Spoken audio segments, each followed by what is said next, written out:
बताइएगा कि सुबह हमने देखा कि लाहौर के बाद रावलपिंडी के अंदर भी ड्रोन गिरने की खबरें जो हैं वो सामने आई। ओवरऑल सूरत हाल आज पिंडी के अंदर अगर हम बात करें तो कैसी रही? देखिए, 3 ड्रोन जो है वो रावलपिंडी और उसके गिरदनवा में जो गिराए गए हैं, उसमें एक रावलपिंडी जो क्रिकेट स्टेडियम के पास स्टेडियम रोड है, वहाँ एक बर्गर शॉप थी, उस पर आके गिरा और उससे 2 अफराद जो बर्गर स्टॉल लगाए थे वो ज़ख्मी हुए। उसमें एक हैदर नाम का जो स्टॉल होल्डर था बर्गर का, वो बाद में जो है ज़ख्मों की ताब न आते हुए दम तोड़ गया। दूसरा ज़ख्मी हॉस्पिटल में ज़ेर इलाज है। रेस क्रॉस ग्राउंड रावलपिंडी में जो कैंट के एरिया में आता है, वहाँ पर गिरा लेकिन कोई ज़ख्मी नहीं हुआ। तीसरा जो ड्रोन गिरा है वो है अटक के करीब एक देहात में गिरा, जहाँ एक 65 साल का जो शख्स है महबूब इलाई, वो खेतों में काम कर रहा था, वो जहाँ वाक़ हुआ है। तो ये सूरत हाल रही, मौजूद तौर पर रही, लेकिन उसके अलावा रावलपिंडी में हालात जो है बिल्कुल कंट्रोल में रहे। कोई इस किस्म की जो है वो वाक़या पेश नहीं आया, जबकि पुलिस और दीगर जो कानून नाफिज करने वाले अदारे हैं वो पूरी तरह मुतहरिक है। वसीम साहब, आप ज़रा बताइएगा कि लाहौर के अंदर हमने सोशल मीडिया पर भी देखा, मुख्तलिफ जो रिपोर्ट्स आ रही थी हमने वो भी देखी। ओवरऑल क्या टाइमिंग थी और कितने ड्रोन जो हैं, जो ISPR ने भी तफसीलात जारी की हैं, लेकिन आप ज़रा वहाँ पर स्पॉट पे मौजूद भी थे, डिटेल्स बताइएगा कि ये किस टाइम हुआ और कितने ड्रोन्स थे?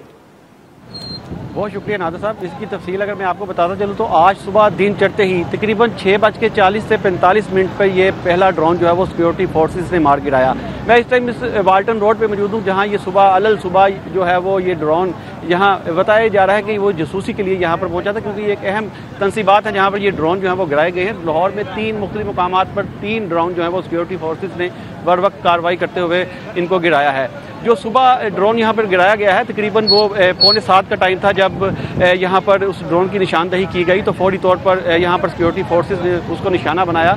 उस ड्रोन के साथ धमाका खेज मवाद भी था जो यहाँ ज़ोरदार धमाके से फटा, जिसके नतीजे में धमाका इस कदर शदीद था कि दूर दराज के इलाकों तक उसकी आवाज़ जो है वो गई और उसके बाद यहाँ लोगों की कसीर तादाद जो है वो जमा हो गई और अभी तक लोग यहाँ पर मौजूद हैं।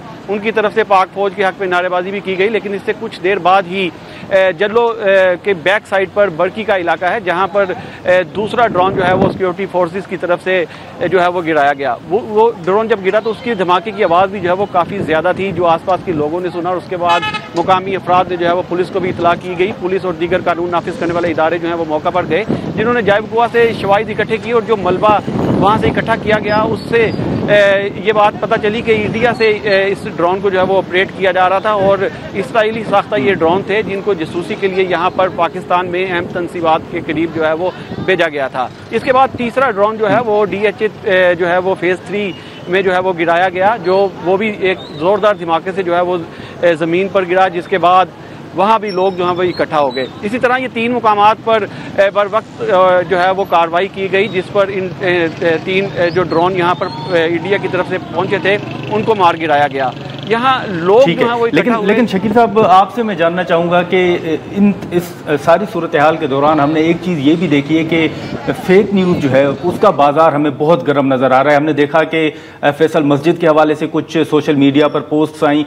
आप ज़रा बताइएगा कि यहाँ पर जो सोशल मीडिया पर जो कुछ चल रहा है, इस्लामाबाद इंतज़ामिया की जानिब से तरदीद भी की गई है, लेकिन आपको लगता है कि हक़ाइक़ के वो बरक्स है बहुत सी चीज़ें जो सोशल मीडिया पर इस वक्त चल रही हैं?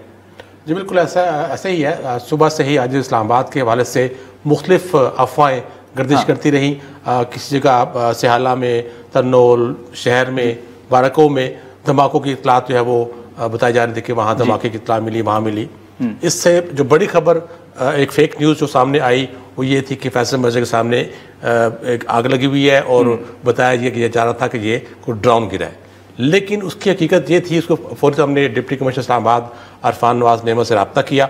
उन्होंने फौरी तौर पर इसकी तस्दीक की कि ये फेक न्यूज़ है और एक्चुअल में वो जो फुटेज है जो प्ले हो रही है सोशल मीडिया पर, वो 3 माह पहले एक मोटरसाइकिल में आग लगी थी उसकी फुटेज थी, जिसको आज ड्रोन के साथ अटैच करके सोशल मीडिया पर फेक न्यूज़ बनाकर चलाई जा रही है, जिससे पूरे शहर में एक पैनिक फैला। लेकिन जब इंतजामिया के और पुलिस के नोटिस में बात आई तो फौरी तौर पर तस्दीक की, बल्कि वहाँ की जो क्योंकि उसमें नज़र आ रहा था कि वो खुश्क मौसम है, जबकि आज इस्लामाबाद में बारिश थी, तो जो समझदार लोग थे वो फौरन समझ गए कि फेक न्यूज़ है और पुरानी कोई खबर है जिसको दोबारा से आज डेवलप करके इसको प्ले किया गया।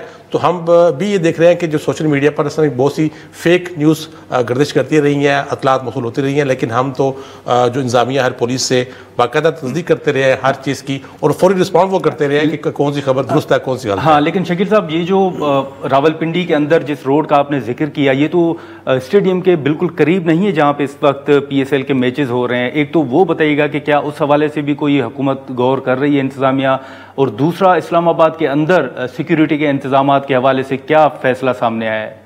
देखिए, इस्लामाबाद इंतजामिया और पुलिस पहले ही हाई अलर्ट पर है, और हॉस्पिटल तमाम जो है इस्लामाबाद के तमाम स्टाफ, डॉक्टर्स की छुट्टियां मनसूख करके तमाम स्टाफ को 24 घंटे अलर्ट रखा गया है। जो रेस्क्यू के अदारे हैं, जो सिविल डिफेंस है, पुलिस है, बाकी जो कानून नाफिज करने वाले अदारे हैं, वो मुख्तलिफ टोलियों की सूरत में मुख्तलिफ टीमों की शक्ल में वो मौजूद हैं।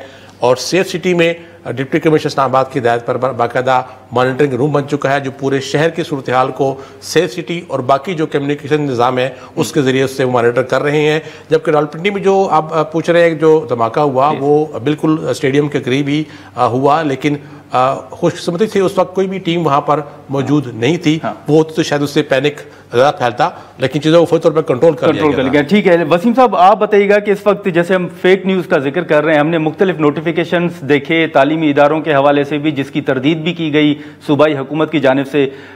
ये सूबाई हुकूमत मज़ीद जो कुछ वीडियोज़ सामने आ रही हैं ये तालीमी इदारों से हटके भी, उनको कैसे टैकल किया जा रहा है? कितना आप समझते हैं कि ये चैलेंज है फेक न्यूज़ इस वक्त? देखिए नादिर, ये बहुत बड़ा एक चैलेंज है हुकूमत के लिए भी और जो सिक्योरिटी इदारे हैं उनके लिए भी। इसके लिए बाकायदा एक पीका एक्ट जो है वो मंजूर किया गया, और पीका एक्ट के खिलाफ तहत जो है वो कार्रवाई का आगाज़ कर दिया गया है। तलीमी इदारों की आपने बात की, तो बिल्कुल उसके बाद ये जो एक्ट है इसकी मंजूरी दी गई। और इससे पहले जो FIA का साइबर विंग है वो इस पर मुकदमा दर्ज करता था, और बहुत सी उन्होंने ऐसी कार्रवाइयाँ भी की जिसमें फेक न्यूज़ जो है वो फैलाने वाले अफराद को पकड़ा गया, उनके अकाउंट्स जो हैं वो बंद किए गए, और ऐसे अकाउंट्स के हवाले से PTA को भी जो है वो लिखा गया। ताहम अब पुलिस को भी ये इख्तियार दिया गया है कि पुलिस इस पे बाकायदा पीका एक्ट के तहत जो है मुकदमात का इंदराज करेगी, और जो मुल्जिमान हैं उनको गिरफ्तार करेगी, और उन पर कानून के मुताबिक जो है वो कार्रवाई अमल में लाएगी। तो पुलिस ने अब बाकायदा तौर पर इस पर जो है वो काम शुरू कर दिया है, और जो फेक न्यूज़ है इसकी रोकथाम के लिए मुकदमात का इंदराज भी किया जा रहा है, गिरफ्तारियाँ भी की जा रही हैं। और इस हवाले से, क्योंकि अब जो जंग का माहौल बना हुआ है, इस हवाले से जो हुकाम हैं उन्होंने पहले ही वाज़ेह किया है कि जो शहरी हैं वो ऐसी जो फेक न्यूज़ हैं उन पर यकीन ना करें।